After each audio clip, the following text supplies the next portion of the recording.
విలక్షణ నటుడు ప్రకాష్ రాజ్ మీడియా ప్రతినిధిపై తన కోపాన్ని ప్రదర్శించాడు. అందుకు కారణమేంటో తెలుసుకోవాలంటే రీసెంట్ గా తన కుటుంబంతో తిరుమల వెంకటేశ్వరుని సన్నిధానం చేరుకున్న ప్రకాష్ రాజ్ అక్కడి లోకల్ మీడియా కంట్లో పడ్డాడు. ప్రకాష్ రాజును ఇదే సందర్భంలో ఓ రిపోర్టర్ జల్లికట్టు వివాదంపై ప్రశ్నించాడు. ముందు తన కుటుంబంతో ఉన్నారని చెప్పిన ప్రకాష్ రాజ్ తర్వాత సదరు మీడియా రిపోర్టర్ పై కోపాన్ని ప్రదర్శిస్తూ తన ఫుటేజ్ ను తొలగించాలని గొడవ చేశాడు.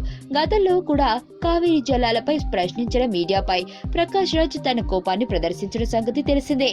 ఐకాన్ అయిన ప్రకాష్ రాజ్ స్పందన కోసం అందరూ వెయిట్ చేయడం, ప్రశ్నించడం కామన్. ప్రశ్నించినప్పుడు చెప్పడం ఇష్టం లేకపోతే కామ్గా ఉండిపోవాలి తప్ప ఇలా కంట్రోల్ తప్పితే ఎలా?